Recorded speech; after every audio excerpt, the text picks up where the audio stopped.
Hello दोस्तों, आज हम लुसेंट से दूसरे चैप्टर को जो भी इम्पोर्टेंट पॉइंट है उसको कवर करने वाले हैं। तो चलिए शुरू करते हैं बिना किसी बकवास के। दोस्तों यहाँ पर आपको दिख रहा होगा एक चार्ट है यहाँ पर, वही सबसे पहले इम्पोर्टेंट है इस चैप्टर में। वह है कोशिकाओं का औसत संगठन, यानी कि कोशिका में कौन कौन से अवयव और कितने प्रतिशत मात्रा में पाए जाते हैं। तो कोशिका में जल जो होता है वो 70 से 90% पाया जाता है। इसको याद करने का ट्रिक मैंने इसलिए नहीं बनाया है क्योंकि हमारे शरीर में 65% ऑलरेडी जल रहता है। तो कोशिका में 65 से ये देखिए मिलता जुलता है, 70 से 90% कोशिका में जल पाया जाता है। उसके बाद है प्रोटीन। तो प्रोटीन होता है 10 से 15% कोशिका में पाया जाता है। तो इसको हम याद रखेंगे पार्टी को 9-10, यानी कि एक नाग है या सांप है कोई भी है, उसको हम बोल रहे हैं पार्टी को 9-10। तो पार्टी को 9 से हो जाएगा प्रोटीन और 10 से हो जाएगा 10-15%, यानी कि 10-15% प्रोटीन पाया जाता है कोशिका में।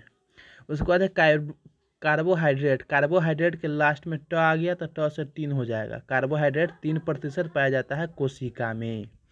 उसके बाद है लिपिड। लिपिड लास्ट में ड आ गया तो 10 से 2 होता है, ठीक है। तो लिपिड हो गया कोशिका में 2%। उसके बाद है न्यूक्लिक अम्ल। न्यूक्लिक अम्ल को ध्यान से देखिएगा, न्यूक्लिक को ध्यान से देखिएगा तो न, य, क, ल, क 5 अक्षर है, तो 5, ठीक है।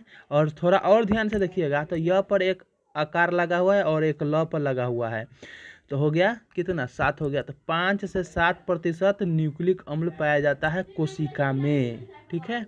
उसके बाद आयन 1% पाया जाता है। तो चलिए देखते और क्या इम्पोर्टेंट है। दोस्तों यहाँ पर आपको दिख रहा होगा कि प्रोकैरियोटिक और यूकैरियोटिक कोशिकाओं में मुख्य अंतर, इसको भी दोस्तों हम ट्रिक से याद करने वाले हैं। दोस्तों यहाँ पर दिख रहा होगा कि प्रोकैरियोटिक और यूकैरियोटिक कोशिकाओं के बीच मुख्य अंतर, ये अधिकतर बच्चे गलती करते रहते हैं, जिसको हमने ट्रिक से याद कराने का कोशिश किया है।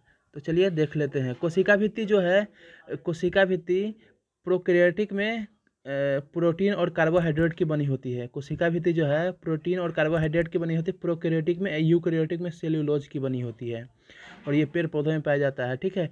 प्रोटीन और कार्बोहाइड्रेट को, इसको हम याद रखेंगे, कोशिका भी ब्रो का सेल है, ठीक है। सेल का मतलब होता है कोशिका, तो इसको याद कीजिएगा, कोशिका भी ब्रो का सेल है। तो ब्रो से हो जाएगा प्रोटीन और का से हो जाएगा कार्बोहाइड्रेट। तो प्रोकैरियोटिक का हो जाएगा प्रोटीन और कार्बोहाइड्रेट का बना होता है कोशिका भित्ति, और सेल से हो जाएगा सेल्यूलोज का बना होता है यूकैरियोटिक में। आपको लाइन से याद रखना है कि ये प्रोकैरियोटिक है, ये यूकैरियोटिक है। उसके बाद देखिए माइटोकॉन्ड्रिया एंडोप्लाज्मिक रेटिकुलम अनुपस्थित रहता है प्रोकैरियोटिक में। तो इसको हम याद करेंगे थोड़ा अलग वे में। देखिए प्राक इतिहास था जो, उसमें लोग जो थे ना उसके पास माइंड नहीं था, ठीक है। लेकिन अभी हमारे पास माइंड है, तो उसी को हम ट्रिक बना दिए हैं। देखिए माइंड गा के लाई केने से, कौन बोलेगा? प्राक इतिहास के लोग हमको बोलेंगे माइंड गा के लाई केने से। तो हम कहें ठीक है, माइंड गा के लाई केने से, जो उनमें नहीं था, ठीक है। तो माई से हो जाएगा माइटोकॉन्ड्रिया अनुपस्थित है प्रोकैरियोटिक में, ठीक है। उसके बाद है इंडोप्लाज्मिक रेटिकुलम माइंड, ठीक है। इंडोप्लाज्मिक रेटिकुलम अनुपस्थित है प्रोकैरियोटिक में, यूकैरियोटिक में उपस्थित है। माइटोकॉन्ड्रिया यूकैरियोटिक में उपस्थित है। और उसके बाद देखिए माइंड गा के, ठीक है। तो गा से हो जाएगा गोल्जी का, अनुपस्थित होता है प्रोकैरियोटिक में, यूकैरियोटिक में उपस्थित होता है। उसके बाद है केंद्रिका झिल्ली, जो है अनुपस्थित होता है प्रोकैरियोटिक में, यूकैरियोटिक में उपस्थित होता है। लाई, गा के लाई से हो जाएगा लाइसोसोम, अनुपस्थित रहता है प्रोकैरियोटिक में, यूकैरियोटिक में उपस्थित रहता है। उसके बाद देखिए आगे है केने से, तो केने से हो जाएगा केंद्रिका, जो है अनुपस्थित रहता है प्रोकैरियोटिक में और यूकैरियोटिक में उपस्थित रहता है। उसके बाद है सेंट्रियोल, से सेंट्रियोल हो जाएगा, और ये है प्रोकैरियोटिक में वो अनुपस्थित रहता है और यूकैरियोटिक में उपस्थित रहता है। तो जो भी हम ट्रिक्स अभी याद किए हैं उसको आप एक बार याद कर लिए, अब कभी नहीं भूलिएगा। उसके बाद देखिए यहाँ पर लिखा है राइबोसोम। राइबोसोम जो है ना 70S प्रकार का होता है, किसमें? प्रोकैरियोटिक में, और 80 इस प्रकार के होते हैं यूकैरियोटिक में। देखिए आपकी जानकारी के लिए बता दूं, इसमें अनुपस्थित है, इसमें छोटा होगा, ठीक है, और इसमें बड़ा होगा क्योंकि इसमें सब कुछ उपस्थित है। चलिए आगे बढ़ते, आगे है डीएनए। डीएनए एकल सूत्र के रूप में रहता है प्रोकैरियोटिक में, और यूकैरियोटिक में पूर्ण विकसित रहता है, यानी कि पूर्णतः विकसित रहता है, और दोहरे सूत्र के रूप में पाया जाता है। इसमें एकल सूत्र के रूप में, इसमें दोहरे सूत्र के रूप में। प्रोकैरियोटिक में एकल सूत्र के रूप में डीएनए रहता है, और यूकैरियोटिक में दोहरे सूत्र के रूप में रहता है, पूर्ण विकसित। उसके बाद है कशाभिका, केवल एक तंतु का होता है। किसमें केवल एक तंतु का होगा? जिसमें अनुपस्थित है सब कुछ। तो प्रोकैरियोटिक में एक तंतु का होता है कशाभिका, और यूकैरियोटिक में 11 तंतु का होता है।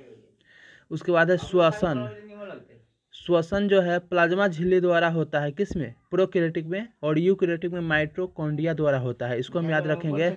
श्वास जमा तो कांड हो जाएगा, श्वास जमा तो कांड हो जाएगा, श्वास से हो जाएगा श्वसन, जमा से हो जाएगा प्लाज्मा, और तो कांड, ठीक है, तो माइटोकॉन्ड्रिया द्वारा होता है, ठीक है। किसमें? यूकैरियोटिक में माइटोकॉन्ड्रिया द्वारा होता है श्वसन, और प्रोकैरियोटिक में प्लाज्मा झिल्ली द्वारा होता है। उसके बाद देखिए अगला है लिंग प्रजनन। लिंग प्रजनन जिसमें अनुपस्थित रहता है ना, उसमें नहीं पाया जाता है, और यानी कि प्रोकैरियोटिक में नहीं पाया जाता लिंग प्रजनन, और यूकैरियोटिक में पाया जाता है। उसके बाद है प्रकाश संश्लेषण, इसको भी हम याद रखेंगे। देखिए हम लोग कोई भी काम करते तो थक जाते हैं, लेकिन ये सूरज जो है हर रोज चलता रहता है, ठीक है, लेकिन ये थकता नहीं, तो इसको हम बोलेंगे थाक लो, ठीक है। तो था से हो जाएगा थाइक्लाइड में होता है, प्रोकैरियोटिक में थाइक्लाइड में होता है, और यूकैरियोटिक में क्लोरोप्लास्ट में होता है। प्रकाश संश्लेषण जो है यूकैरियोटिक में क्लोरोप्लास्ट में होता है, जो पत्ती में पाया जाता है। उसके बाद है कोशिका विभाजन, अर्धसूत्री प्रकार का होता है। किसमें? प्रोकैरियोटिक में जो है अर्धसूत्री प्रकार का होता है, और यूकैरियोटिक में अर्धसूत्री भी होता है, समसूत्री भी प्रकार का, दोनों प्रकार का होता है। किसमें? क्योंकि यह पूर्णतः विकसित है यूकैरियोटिक, यह है प्रोकैरियोटिक। उसके बाद देखिए, देखते हैं क्या इम्पोर्टेंट है। देखिए यहाँ पर एक दिख रहा होगा नोट, कोशिका झिल्ली का उन्नत नमूना 1972 ईस्वी में सिंगर एवं निकोलसन द्वारा प्रतिपादित किया गया। इसको भी हम ट्रिक से याद कर लेते हैं। देखिए कोशिका झिल्ली का उन्नत नमूना 1972 ईस्वी में सिंगर एवं निकोलसन द्वारा प्रतिपादित किया गया, ठीक है। तो झील से बहता सिंग निकाले, झील से क्या निकाले? बहता सिंग निकाले। झील से जो है बहता से बहत्तर हो जाएगा सिंग, और निकाले से हो जाएगा निकोलसन, ठीक है, याद हो जाएगा, ठीक है। झील कोशिका झिल्ली हो जाएगा, बहता से हो जाएगा 72 1972, और सिंग से हो जाएगा सिंगर, और निकाले से हो जाएगा निकोलसन। उसके बाद है जिसे तरल कृमिल नमूना के रूप में स्वीकार किया गया। इसके अनुसार लिपिड के अर्धतरलीय प्रकृति के कारण द्विसतह के भीतर प्रोटीन पार्श्विक गति करता है। द्विसतह के मतलब भीतर प्रोटीन कैसा गति करता है? पार्श्विक, यानी कि पास से। उसके बाद देखते हैं दोस्तों आगे क्या इम्पोर्टेंट है इसमें। दोस्तों यहाँ पर दिख रहा होगा नोट, स्तनी के लाल रुधिर कण में राइबोसोम एवं अंतः प्रद्रव जालिका नहीं पाया जाता है। स्तनी के लाल रुधिर कण में, यानी कि जो आरबीसी होता है, लाल रुधिर कण, रक्त का लाल रुधिर कण, स्तनी के लाल रुधिर कण में राइबोसोम एवं अंतःद्रव्य जालिका नहीं पाया जाता, ये दूसरा है, ठीक है। लाल रुधिर कण द्वारा प्रोटीन विश्लेषण नहीं होता, लाल रुधिर कण द्वारा प्रोटीन विश्लेषण नहीं होता है।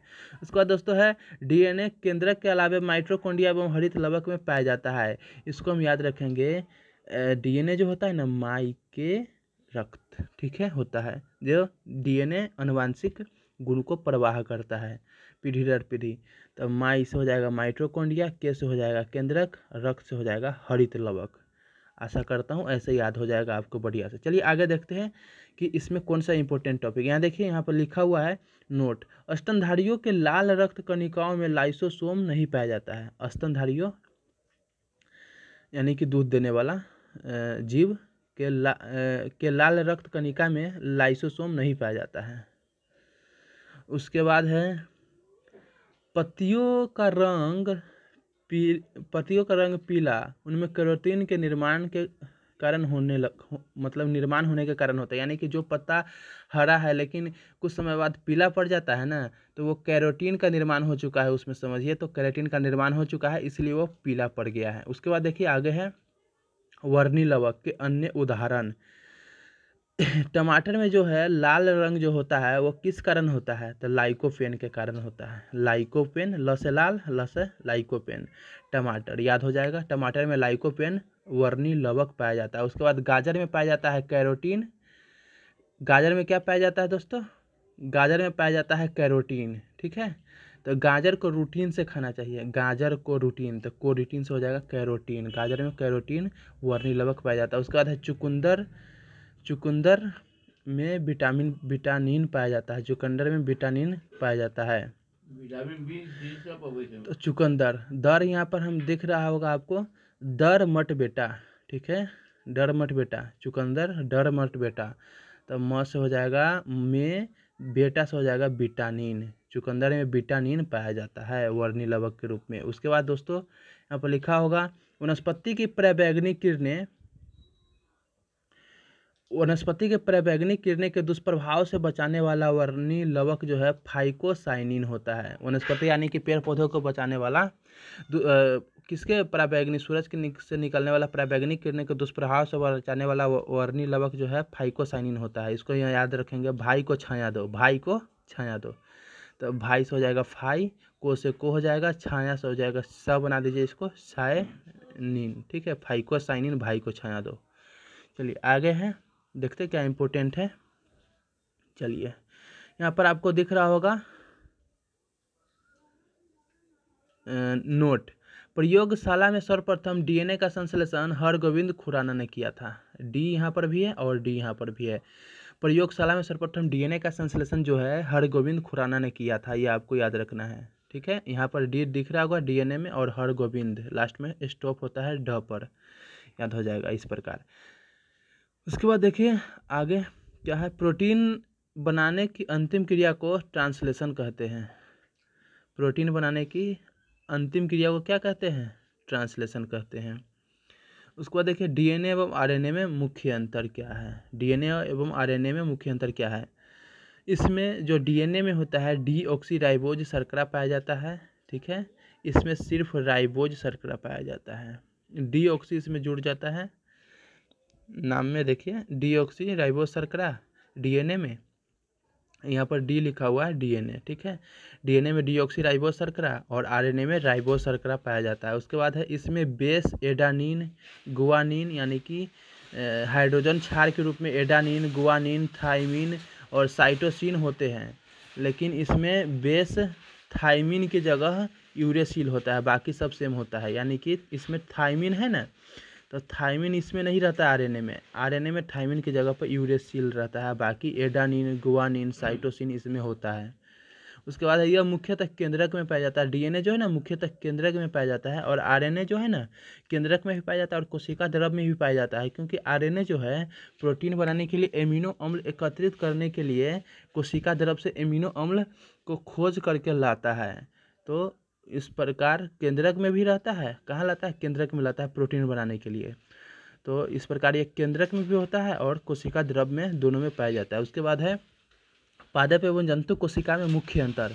देखिए इधर है पादप कोशिका, इधर है जंतु कोशिका, इसको हम बारी बारी से बढ़िया समझते हैं। देखिए इसमें कोशिका भित्ति पाई जाती है, जो ऊपर से नहीं होता है, छाल रहता है पेड़ पौधा में, वो कोशिका भित्ति है, ठीक है। इसमें कोशिका भित्ति पाई जाती है, और जंतु में यानी कि चलते फिरते जीव में कोशिका भित्ति अनुपस्थित होता है। इसमें लवक पाई जाती है, ठीक है। पादप यानी कि पेड़ पौधा हो गया, इसमें लवक पाई जाती है, इसमें लवक अनुपस्थित होती है। लवक वही जो कैरोटीन था गाजर में था, ठीक है, पादप कोशिका में पाया जाता है। इसमें लवक 3 प्रकार के होता है, हरित लवक, वर्णी लवक, अवर्णी लवक। उसके बाद देखिए 3 नंबर पर है तारकाय। पादप कोशिका में तारकाय अनुपस्थित रहता है, लेकिन तारकाय जो है जंतु कोशिका में उपस्थित रहता है। उसके बाद है रिक्टिका, बड़ी होती है, यानी कि रसधानियाँ बड़ी होती है पादप कोशिका की। जंतु कोशिका की रिक्तिकाएँ यानी कि रसधानियाँ छोटी होती है। उसके बाद है इसका आकार लगभग आयताकार होता है। पादप कोशिका का और जंतु कोशिका का आकार लगभग गोला होता है, वृत्ताकार यानी। ठीक है, इसके बाद देखिए आगे यहाँ पर लिखा हुआ है नोट, क्रॉसिंग ओवर हमेशा नॉन स्टीयर क्रोमैटिड के बीच होता है। ये जो है अर्धसूत्री का है, अर्धसूत्री विभाजन में जो है क्रॉसिंग ओवर हमेशा जो है ना नॉन स्टीयर क्रोमैटिड के बीच होता है, नॉन स्टीयर क्रोमैटिड के बीच होता है अर्धसूत्री विभाजन में। चलिए उसके बाद यहाँ पर देख रहा होगा समसूत्री एवं अर्धसूत्री विभाजन में अंतर क्या है, इसको भी हम डिटेल से बताए हैं अपने चैनल पर, उसको जा कर के देख लीजिएगा तो समझ में आ जाएगा, क्योंकि ये पूरा चैप्टर इम्पोर्टेंट है। वैसे आज हम इम्पोर्टेंट टॉपिक कवर कर रहे हैं, तो चलिए इस अंतर को बढ़िया समझते हैं। देखिए यहाँ पर है यह विभाजन कायिक कोशिका में होता है, यानी कि काया वाला कोशिका में होता है। ठीक है, यह विभाजन जो है जनन कोशिका में होता है, यानी कि जनन तो आप लोग समझ ही रहे होंगे। इस विभाजन में कम से कम समय लगता है। देखिए समसूत्री विभाजन में कम समय लगता है, अर्धसूत्री विभाजन में अधिक समय लगता है। इस विभाजन के द्वारा एक कोशिका, यानी कि समसूत्री विभाजन के द्वारा एक कोशिका से दो कोशिका बनती है। समसूत्री विभाजन में एक कोशिका से दो कोशिका बनती है और अर्धसूत्री विभाजन में एक कोशिका से चार कोशिका बनती है। संतति, कोशिका में जनक जैसी गुणसूत्र होने के कारण आनुवंशिकता विविधता नहीं होती है। इसमें आनुवंशिक विविधता नहीं होती है समसूत्री विभाजन में, मगर अर्धसूत्री विभाजन में जो है आनुवंशिकता विविधता होती है। आनुवंशिक यानी कि पीढ़ी दर पीढ़ी गुण बदल जाते हैं। उसके बाद है इसमें गुणसूत्रों के आनुवंशिक पदार्थ में आदान प्रदान नहीं होता, यानी कि गुणसूत्र जो है जीन जो है नहीं बदलता इसमें, लेकिन इसमें इसके विभाजन में गुणसूत्रों के बीच आनुवंशिक पदार्थों का आदान प्रदान होता है, जिस कारण से जीन बदल जाता है। ठीक है, किसमें? अर्धसूत्री में। समसूत्री में आनुवंशिक नहीं बदलता है। ठीक है, इसकी प्रोफेज अवस्था छोटी होती है, मतलब कि इसमें कम समय लगता है, तो इसका प्रोफेज यानी कि स्टेज जो है छोटा ना होगा, यानी कि कम प्रोसेस से गुजर करके बन जाता है, समसूत्री विभाजन हो जाता है। और जो है अर्धसूत्री विभाजन इसकी प्रोफेज लंबी होती है। इसी के साथ दूसरा चैप्टर खत्म हुआ। आपका यहाँ तक देखने के लिए दिल से गहराई से धन्यवाद।